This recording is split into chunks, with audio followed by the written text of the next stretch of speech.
मैं भी कुरान शरीफ का मुताला करता हूं कभी कभार। आज मुझे एक आयत मेरे सामने आई, अचानक आई कि हमारे परवरदिगार हमें इस बस्ती से निकाल आइए जिसके बाशिंदे जुल्म तोड़ रहे हैं, और हमारे लिए अपनी तरफ से कोई हामी पैदा कर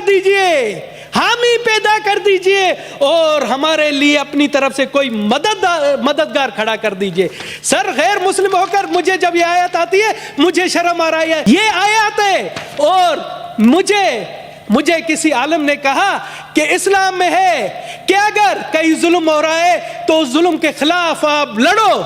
आप लड़ नहीं सकते हो तो उसके खिलाफ बोलो, आप बोले नहीं सकते हो तो उसके खिलाफ दिल में मजम्मत करो। हमें फख्र है, मुझे फख्र है, मेरे खानदान को फख्र है कि हमने जुल्म के खिलाफ अहले बैत की भी मदद की थी। तो हम अपने फलस्तीनी भाइयों के लिए भी हैं। सबसे पहले धनेश कुमार ऐलान करता है आप फंड कायम करें। इस ऐवान से 20 करोड़ का सबसे पहले 1 करोड़ रुपए का ऐलान मैं करता हूं, मैं आपके फंड में देता हूं। आप करें, हया शर्म करें, आए और फंड का ऐलान करें। धनेश ने अगर 1 करोड़ नहीं दिया मुझ पर लानत 1000 बार। बिस्मिल्लाहिर्रहमानिर्रहीम।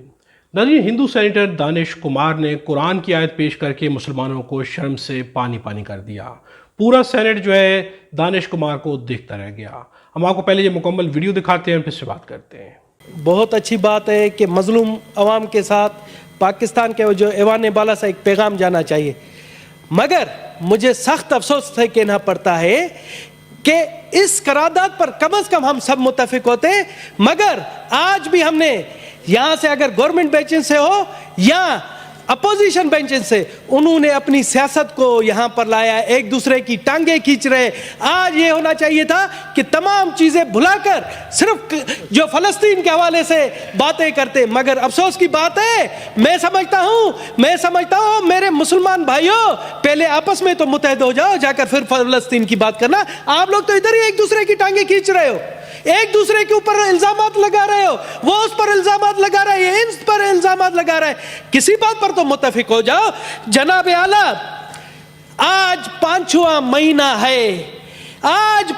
महीना है, इसराइल की बर्बरियत है।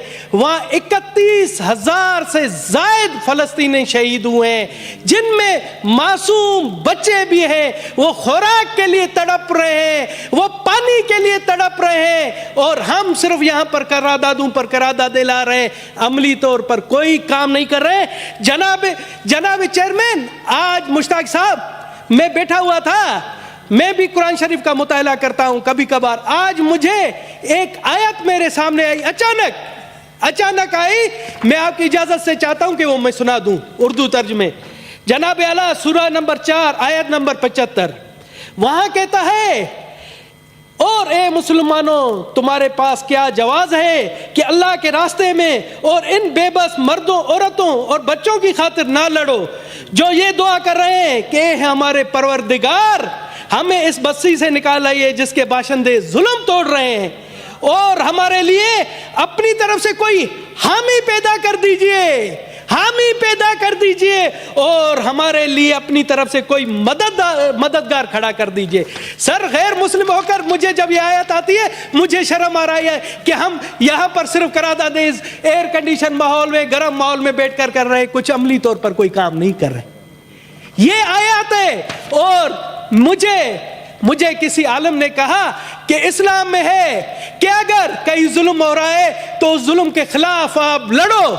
आप लड़ नहीं सकते हो तो उसके खिलाफ बोलो, आप बोले नहीं सकते हो तो उसके खिलाफ दिल में मजम्मत करो। तो क्या है, कहां पर है वो चीजें? मुझे बताएं, वहां पर कहां पर ये चीजें?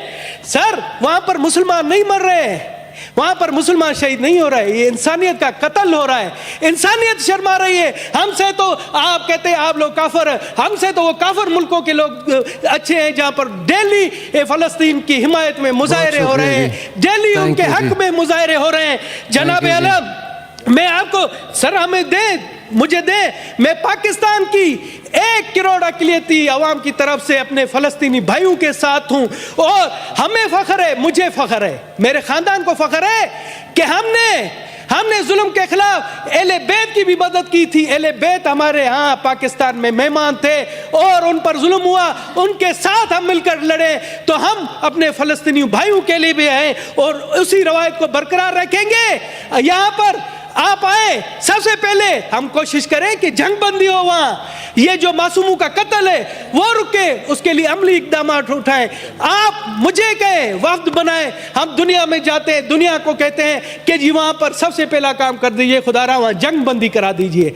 दूसरी तजवीज है कि वहां फलस्तीन के अवाम को पाकिस्तान के वहां से 4 जहाज तो गए, मगर मैं कहता हूं कि इस ऐवान बाला से भी एक इमदादी जहाज जाना चाहिए, चाहे वो 20 करोड़ का हो। सबसे पहले धनेश कुमार ऐलान करता है आप फंड कायम करें, इस ऐवान से 20 करोड़ का सबसे पहले 1 करोड़ रुपए का ऐलान मैं करता हूं, मैं आपके फंड में देता हूं, आप करें, हया शर्म करें, आए और फंड का ऐलान करें। धनेश ने अगर 1 करोड़ नहीं दिया, मुझ पर लानत 1000 बार।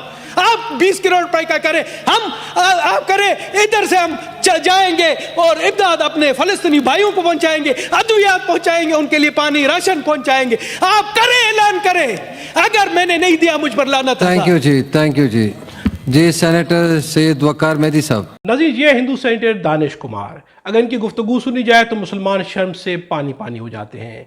कुरान की आयत पेश करके ये बताना चाह रहे हैं कि इस वक्त जो भी मजलूम है, फ़लस्तीन के मुसलमानों के साथ जितना जुल्म किया जा रहा है और वो पूरी उम्मत मुस्लिमा की तरफ देख रहे हैं। 31,000 से ज़्यादा लोगों को मार दिया गया है, शहीद कर दिया गया है और उम्मत मुस्लिमा में खुसूसन पाकिस्तान आज भी खामोश है। आखिर ये खामोशी किस वजह से है, किस खौफ की वजह से है, किस दबाव की वजह से है? जब हिंदू सेनेटर यहाँ पे चीख की कुरान की आयत को पेश कर सकता है तो यहाँ पे काफ़ी ज़्यादा ऐसे लोग भी बैठे हैं जिनका रिलेशन इस्लामी जमातों के साथ है। ऐसे लोग भी बैठे हुए हैं कि जो इस्लाम की तबलीग के लिए अपने पूरे के पूरे गिरोह बना के बैठे हुए हैं। ऐसे लोग भी यहाँ पे बैठे हुए हैं कि जिनका काम भी कि उनके चेहरे के ऊपर दाढ़ी भी है, अपने आप को मौलाना भी कहते हैं, लेकिन असेंबली के अंदर फ़लस्तीन के मसले के ऊपर कोई भी खुल के बात नहीं कर रहा। और यहाँ पे एक हिंदू सेनेटर कुरान की आयत पेश करके तमाम मुसलमानों को जगा रहा है। क्या पूरी दुनिया में इसी तरह से नहीं जगा रही? क्या दुनिया भर के मुसलमान या ऐसे लोग जो गैर मुस्लिम हैं वो भी फ़लस्तीन के लिए जब अपनी आवाज़ बुलंद करते हैं तो क्या ये मुसलमानों के मुंह पे तमाचे से कम होती है?